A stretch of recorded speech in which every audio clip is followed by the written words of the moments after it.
कहा जाता है कि समाजवादी पार्टी में जातिवाद बहुत होता था और इस समय अखिलेश भैया आरोप लगा रहे हैं कि इनके सरकार में योगी बाबा ठाकुर हैं, इस समय ठाकुरवाद कर रहे हैं। जो ठाकुर अपराधी हैं, माफिया हैं, उनको जेल में नहीं डाल रहे हैं। या अखिलेश यादव अगर जातिवाद किए होते तो जनेश्वर मिश्र पार्क नहीं बनवाए होते। ये आपको सोचना चाहिए, क्योंकि हम लोग के समाजवादी नेता थे और समाजवादी पार्टी एक ऐसी पार्टी है जो सर्व समाज के हित के बारे में सोचती है। आपने सवाल किया कि जातिवाद समाजवादी पार्टी में, अभी हमारे भाई ने बताया। हाँ। वो तो चलिए छोड़ दीजिए, हाँ, समाजवादी पार्टी के ऊपर आरोप लगते रहे। हाँ। अखिलेश भैया कह रहे हैं कि जो योगी बाबा हैं वो ठाकुरों को संरक्षण दे रहे हैं और जातिवाद कर रहे हैं। क्या लगता है आपको? देखिए, जितने भी सांप्रदायिक भाषा होती है वो भारतीय जनता पार्टी के लोग बोलते हैं। हमारे पूर्व मुख्यमंत्री राष्ट्रीय अध्यक्ष अखिलेश यादव जी कभी सांप्रदायिक बातें नहीं करते हैं, ना ही उनका कोई कार्यकर्ता करता है। तो ये जितनी भी जातिगत बातें करते हैं, ये सिर्फ जातिगत और संप्रदाय की बातें भारतीय जनता पार्टी करती है। भारतीय जनता पार्टी का कभी भी कोई भी उठा करके देख लीजिए, 2014 से पहले का हमारे आदरणीय प्रधानमंत्री जी का भाषण उठा के देखिए। भाषण के मंच से बोलते थे जनता से कि भाइयों बहनों, डीजल 70 रुपया चाहिए या 35 रुपया चाहिए। इनका तो नारा ही था, बहुत हो गई महंगाई की मार, अब की बार मोदी सरकार। भाइयों और बहनों, डीजल 70 रुपया चाहिए कि 35 रुपया चाहिए। गैस सिलेंडर का रेट जब 10 रुपया बढ़ता था तो इनकी मौजूदा मंत्री स्मृति ईरानी जी सड़कों पर लेट जाती थी। और आज वही गैस सिलेंडर 410 से 420 होता था तो सड़कों पर आती थी, और वही सिलेंडर 410 से सीधे 2.5 गुना 1000 पार कर गया, लेकिन उनके कान में जू नहीं रेंगता है। ये वो है जुमलेकार सरकार। आप उनका उठा करके देख लीजिए, 2000 आपके पास सब कुछ रखा हुआ है, 2014 से पहले के इनके भाषण उठा करके देखिए। और इनसे बात कर लें, उसके बाद इनका एक भी शब्द खुद इनके, तो इनकी पार्टी के हमारे देश के मौजूदा गृह मंत्री जी आपके मंच पर ही कहा था कि 15 लाख की बातें तो जुमला थी। इन्होंने खुद स्वीकार किया। जब आदमी खुद अपनी गलतियों को स्वीकार कर रहा है तो हमको सबको जान लेना चाहिए कि वो कितनी गलतियां करते हैं। एक गलती उन्होंने खुद स्वीकार की, दूसरी गलती किसान बिल लाए। अगर किसान बिल सही था तो लाए, हम मानते हैं कि उनका किसान बिल सही था। वो कह रहे हैं, उनकी बात को कह रहा हूँ, मैं नहीं कह रहा हूँ कि किसान बिल सही था। तो किसान बिल को वापस क्यों किया? या तो किसान बिल गलत था तो अब लाए क्यों, और सही था तो हटाए क्यों? गलत था तो लाए क्यों और सही था तो हटाए क्यों? 700 किसान मारे गए, 700 किसान अलग से मारे गए, जिनकी एक शहीद हो गया। शहीद का दर्जा हम दे रहे हैं, जो किसान है वो दे रहा है, समाजवादी लोग कह रहे हैं, लेकिन भारतीय जनता पार्टी के लोग कह रहे हैं कि वो तो उपद्रवी थे। वो तो उपद्रवी थे। किसानों को खालिस्तानी बता दिया गया, पाकिस्तानी किसानों को खालिस्तानी और पाकिस्तानी कह दिया। खालिस्तानी नाम किसने दिया? और कोई गलती से हमारा सिख भाई मरा तो उसको उन्होंने खालिस्तानी नाम दे दिया। देश की आज़ादी में और हमारे देश की एकता के लिए हिंदू, मुस्लिम, सिख, ईसाई सभी भाइयों ने मिलकर के देश को आज़ाद कराया। लेकिन अंग्रेज भी जिस तरीके से ये लोग देश को बांट रहे हैं, उस तरीके से अंग्रेज भी देश को नहीं बांट पाए, लेकिन ये बांटने का प्रयास कर रहे हैं। लेकिन फिर भी देश हमारा और हमारा प्रदेश नहीं बटेगा। और देश के पूर्व मुख्यमंत्री, समाजवादी पार्टी के राष्ट्रीय अध्यक्ष हमारे नेताजी आने वाली 10 तारीख को परिणाम बता देगा कि उत्तर प्रदेश की लखनऊ में कौन बैठेगा। क्या ये वही हमारे ये लोग कहते हैं। और आपने अभी थोड़ी हमारे भाई से सवाल किया था जातिगत। हाँ। देश के पूर्व रक्षा मंत्री और पूर्व उत्तर प्रदेश के पूर्व मुख्यमंत्री, समाजवादी पार्टी के संरक्षक आदरणीय नेताजी के नाम से जिनको जाना जाता है, जिनको धरतीपुत्र मुलायम सिंह यादव कहा जाता है, उनकी देन है कि देश के जवान, ये लोग जवानों की बात करते हैं। मैं सेना में नौकरी करके आया हूँ। अच्छा। जब देश के रक्षा मंत्री मुलायम सिंह यादव जी हुआ करते थे तब हम लोग बॉर्डर पर थे और हम लोग से मिलने के लिए गए हुए थे। ये लोग जवानों की बात करते हैं।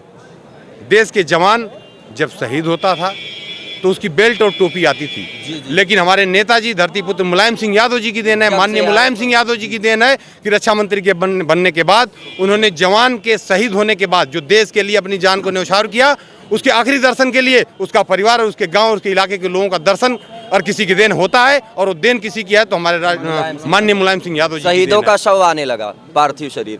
क्या नाम है? अजीत कुमार पांडे। कहाँ के पांडे? आजमगढ़।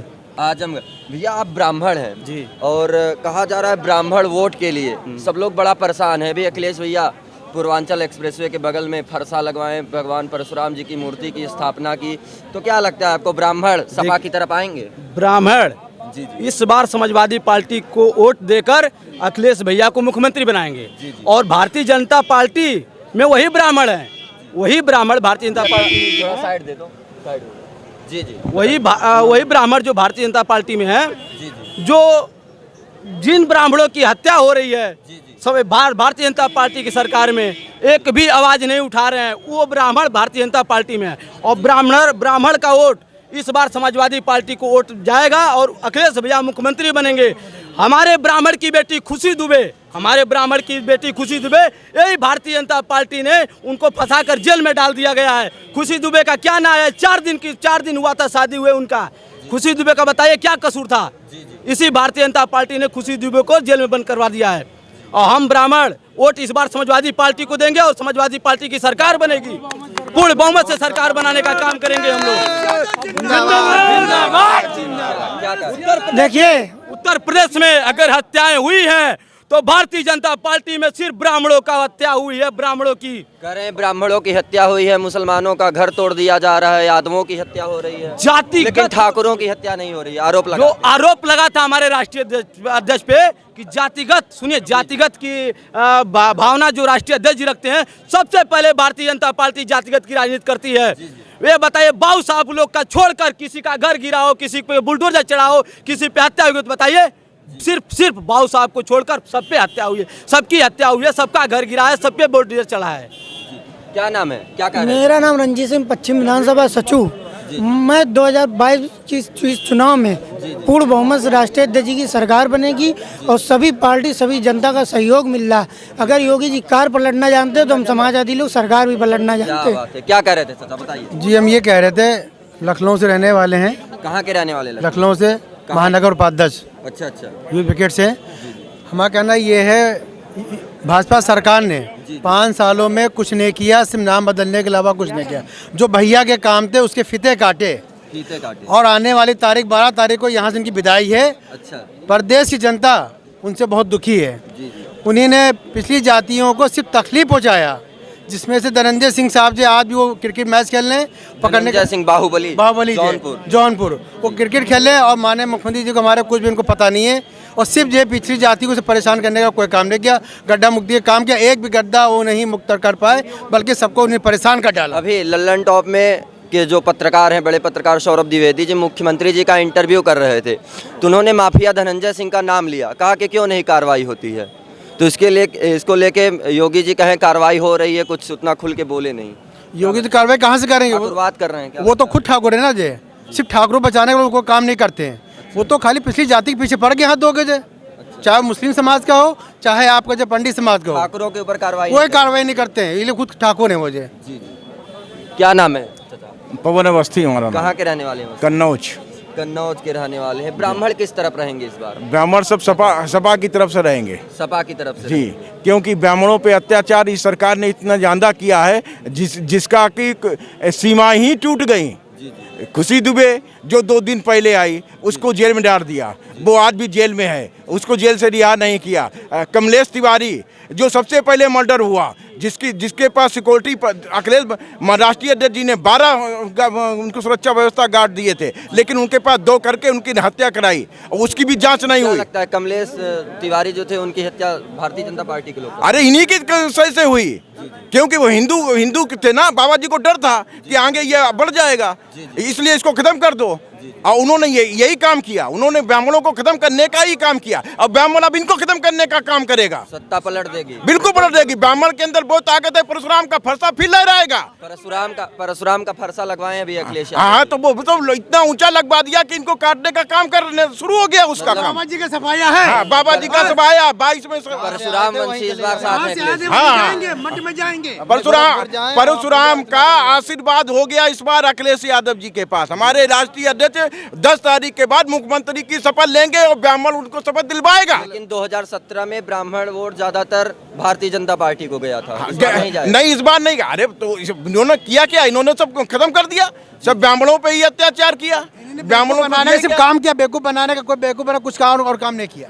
आप छात्रों को लाठी मारी, गड्ढा मुक्त करा नहीं पाए, जो गाय को बचा नहीं पाए। सरकार बनने के 3 महीने बाद गड्ढा मुक्त कर। हाँ, झूठा। ये भी झूठे और ढोंगी दोनों तरीके का है। ये बाबा ढोंगी भी है। ये गांव को नहीं बचा पाया। गांव को कहाँ हिंदुत्व है? हिंदुत्व कहाँ है भाई? गाय आप गड़वा रहे हैं, गाय मर गई है, बांधा में जिंदा गाय गाड़ दी गई। कहाँ है हिंदुत्व? हिंदुत्व कहीं नहीं है। ये ढोंगी पाखंडी दोनों इसको कहते हैं, इसीलिए ब्राह्मण इसको परशुराम का श्राप लग गया है। और इसको श्राप को 22 में ये साफ हो जाएगा और गोरखपुर के मठ में जाके फिर जाप करे और ब्राह्मण के साथ करे, ये काम करेगा। ब्राह्मण दबने वाला नहीं है। ब्राह्मण सरकार बनवाता है और सरकार गिरवाता है। आपने ये जो कहा है युवा इस समय, एक चीज ऐसा है, हमारे युवा जो है बहुत परेशान है। इन्होंने सबसे ज्यादा इन्होंने इतनी बेरोजगारी दी है। ये बताइए, संविदा पे ये लगा रहे हैं, इनको शर्म आनी चाहिए। बहुत से ऐसे हमारे युवा हैं, उनके पास डिग्रियां हैं, लेकिन आउटसोर्सिंग में नौकरी करने कहीं 7,000 मिल रहे हैं तो कहीं 5,000 मिल रहे हैं। तो उनसे पूछिए। और किसान आदमी रात में टार्च लेके वो अपनी पत्नी को, अपने बच्चों को छोड़ के खेत में पड़ा है। तो इनको बहुत कायदे से देखना चाहिए कि आज किसान का क्या हाल है। किसान का अनाज नहीं खरीदा जा रहा है। जहाँ मंडी में जाते हैं तो लोग कहते हैं भैया इसमें 1,000 रुपये पड़ेंगे तब आपकी ट्राली तुलेगी। तो इस सरकार को, बीजेपी सरकार को देखना चाहिए। इसीलिए 2022 में ठीक इनको 10 मार्च को जब रिजल्ट आएगा तो इनका मामला साफ हो जाएगा। कहाँ के रहने वाले? मैं शाहजहांपुर डिस्ट्रिक्ट, शाहजहांपुर और तहसील जलालाबाद के रहने वाला हूं। शाहजहांपुर में कितनी विधानसभाएं हैं? 6 विधानसभा है। 6 पे किसके विधायक? 6 में समाजवादी पार्टी के समाजवादी पार्टी के समाजवादी पार्टी का एक ही विधायक है। लेकिन मैं आपको विश्वास के तहत दिलाता हूं कि 2017 में एक ही विधायक थे, लेकिन मैं आपको विश्वास दिलाता हूं 6 की 6 विधानसभा जीतने का काम हमारी विधानसभा शाहजहांपुर में करेंगे। ये मैं वादा